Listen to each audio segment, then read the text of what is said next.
I genuinely felt like happy chemicals going on in my brain. Hello and welcome back, NH fam. We are back with FandomStage. I got to know that episode 1 and 2 have in fact been uploaded to their official YouTube channel. I myself am not really part of any fandom from the show itself, but I lean towards Carrot, as you can tell. I am definitely rooting for Carrots in this show, and let's get into it. So, episode 1 starts with a basic introduction of all the fandoms where they all come together. Get an entry slowly, starting with Moa, then we are followed by EXO-Ls, and via the EXO-Ls you can even see that certain foreign fans are also there who have come here for higher studies and all. So that was a good representation. Not only is it cross generational fandoms, it is also cross countries up to some level. Carrot, Shawol, Mon Bebe, Once, VIPs, and lastly My Day, RIIZE, and Fangod. So we get a little introduction of them, like for example, of the groups when they are entering, when the fandoms are entering. The groups are also getting a small introduction, like the achievements that they have done. So, and based on that, the other fandoms are guessing. A nice guess that Moa's made was that they'll probably be one of the older generations over there. Because honestly, even I thought that they would take an approach where more of the fourth, fifth gen fandoms would be there. But it was nice to see that all the generations have been covered in this. And another cute little idea which I really did like, whoever thought of the idea, you get a gold star, is the names are not based on the actual person's name, they're kind of like usernames. So you got creative with it. So that's a good touch. After the overall introductions of the fandoms that are going to be there, we get to know that this show in fact has a K-pop idol as the MC, that is highlights Doojun. Although honestly the prize itself for me is participating in this show, because this participating in something like this would be like a dream of mine. Will I fail and do miserably? Yes, but it is like a kind of surreal experience for me. But we do get to know that this show does in fact have a prize, and the prize is a billboard ad for their faves. So following which we get to go a little further into the fan profiles themselves. They have filled out certain self-written profiles, so you could kind of see the strengths, and a little few memorable moments were, like for example, the fan god or fan of God, or she mentioned how she went to a God concert even when she was pregnant and made her baby listen to instrumental and classical versions of God songs. Then for Shawol, one in fact has got to dance in front of Shiny. Okay, for one of I don't really have anything personal. Oh, I do. You know what I do? I kind of have one for one, where the biggest I've kind of made it for me is where I was kind of like the photographer for an event where Vanas was, performing. So I was doing media coverage. So that was definitely one of my highlights for Vanas. Following all the introductions, we get to see video messages from the artists themselves, where we get a montage of Twice, MONSTA X, then Wonpil from Day 6. They're all sending messages to their fans being like, do your best. And so we move on to the first round of challenges. The first round of challenges is a ticketing war. I would be horrible at this, man. As we saw in the trailer, there was a ticketing war where each of the fandoms have to secure a ticket. So it's not like they have to secure a ticket of their fandom per se. They will be logging into a website which has been obviously created for the show and all, right. Basically, the rules are, so it is kind of like a simulation of how you would have to book for the Olympic Stadium in Seoul, and using the ticketing service that is Yes24. And the aim is each member needs to get 2 tickets. However, the twist is the total capacity is 1,200 tickets. However, only 64 tickets are available. And how the points decided? It is kind of decided based on the value of the ticket, because each ticket will be available in different areas of a stadium. As you know, stadiums are divided into VIPs, then A, B, C, D sections, then general sections and all. So more exclusive the ticket, as in more VVIP, the more expensive. But you do get more points. But as people probably know, trying to get a VVIP ticket is very tough, because everyone is aiming for that. Because of which you also have to strategize, because all teams might end up going on VVIP. So each team had to strategize how would they be approaching, which members who are good at ticketing, who are not good at ticketing, which sections should they focus on, because obviously everyone will start at VVIP. So where do you start from is your biggest thing. And I love how even the fandoms are, like self-aware, being like, Moa and Carrot are going to like eat this up, man. And because even the ticketing service makes a difference, usually Interpark is used as a ticketing service. However, in the show, Yes24 is used. My days have the advantage that they used to Yes24 as a ticketing system, whereas fandoms like Mom Babies are not that used to Yes24. They are more used to Interpark. And the biggest one was fan gods being weak in ticketing in general, because ticketing culture came on fairly later on. First, like the first generations and even second generations, if I'm not wrong, they had to buy the tickets from banks. So they are not that used to the heavy competitiveness of the ticketing culture.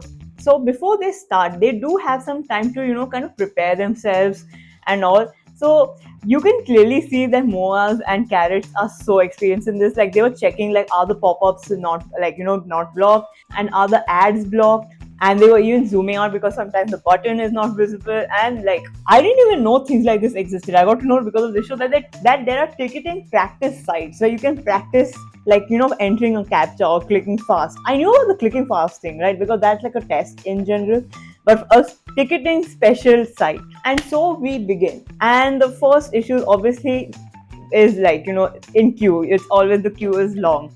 So those were some of the issues where queuing was becoming an issue. Some people were getting logged out, some had to refresh. And this is so exhilarating to see. I have never felt euphoric while watching a survival show. I like, okay, maybe because I don't have any stakes, right? Per se, because I'm not in any fandom particularly. So I was just enjoying seeing this because in the end, fandom culture is the same, right? And I am kind of vicariously also living through them because, as I mentioned, I've never experienced ticketing culture. The most I feel like I've experienced ticketing culture is not even for a K-pop group, it's for a T-pop group. Round finally gets over, we immediately get to know the scores. Guess who won? And it is in fact Moa, followed by Carrots, then Shawls. Like, I love how Shawls were just like, you know what, compared to, like, these younger groups, we did fairly well, man. Then who are followed by EXO-Ls, then who are followed by BIGBANG, and Mon Babies and My Days. And what I didn't mention before is he would be ranked. However, the last three groups would be eliminated from the show. So basically, you had to try to get the highest amount of points. And you had to secure these tickets within 5 minutes. So unfortunately, for round one, once Vanguard and VIP did not score enough, and it seems like they would be eliminated. However, if you recall, cancelled tickets do in fact get released. That means we are getting a round two based on that. So round two, same rules apply. But there are only restricted sections where the tickets will appear. And once again, the fandoms are at it. And even in this round, the 5-minute deadline was applicable. And how would the scores be calculated? They would be calculated based on round 1 plus round 2, which gives your final rank. That means if you did not get good marks in the first round, you can make up for it in the second round. And with, again, the most exhilarating 5 minutes of my life, we finally get our results. And Moas, in fact, have won rank 1 again. So again followed by Carrots, then Shawls. BIGBANG do make a comeback and enter 4th position, followed by Mon Babies, and lastly EXO-Ls at the 6th position. 7th group is Once, and safe from elimination, Once in fact managed to make it into the top 7 groups who will move ahead in the show, which leaves My Days, VIPs, and Fangods who have been eliminated from the show. So we immediately move on to round 2 in the second episode, and the second round is random fan chants. So as it was described, in a concert you obviously do fan chants, and you don't just sit and do the fan chants. You are screaming, you're shouting, you're jumping, you're doing everything almost as much as an idol. That means the physical exertion part has also been accounted for, where the fan chants need to be done by the fandoms and they will be running on treadmills while doing so. But that's not it. For 5 minutes, you will have to be doing this while also keeping in mind the cues for each. You cannot be shouting all the fan chants. There are cues where you will have to particularly shout a particular fan chant. And for every fan chant missed, obviously marks are deducted. So by a random ball picking and all, right? We get to know the order, and first on our list is Shawl. And honestly, Shawl did really good. Okay, frankly speaking, till now, whatever rounds have happened, I suck at both of them somehow. Because, okay, in my country, ticketing is not that hard, okay? Secondly, very rarely will my artists ever come to my country, and if they come, with all due respect, so group concert is very rare to happen. So I never took the effort to actually learn fan chants. But honestly, the one that I know by heart is weirdly GOT7's Lullaby, because they had released an entire video. At most, I'd give it to 70. And it's for getting closer, but not really, because I always end up stumbling. I think after Hoshi's name, honestly, at most I'll give it to June's name. After that, I keep stumbling. So yeah, the problem with me is I would just end up, just singing the entire song. I am part of the group, my dudes. And next on our list is RIIZE, and RIIZE do, make a little difference, because RIIZE itself is a very young group, whereas Shiny, the songs have been there for quite some time. So you kind of over time do end up learning a little bit, consciously, subconsciously, whichever. Some stumbles, but they also did fairly well. And that is how we cut episode 2. And honestly, I didn't even feel like I watched 2 episodes. The next fan chance will be in the next episode, and we get a preview of the next round, which is also that box tearing competition that we ended up seeing in the trailer, where a little more was shown. Basically, they have to find particular photo cards of their fandom and bias and whatever. So this is where I would be good, because I am terrible at opening packages. I wish I had all the moments I was opening packages. I rip things. I don't have patience, man. So yeah, I'd be good at this round, but I would have already been eliminated by then. Genuinely, I have never felt so excited watching any. I'm not a reality show kind of person, but watching this, I'm just like, why did no one think of this before?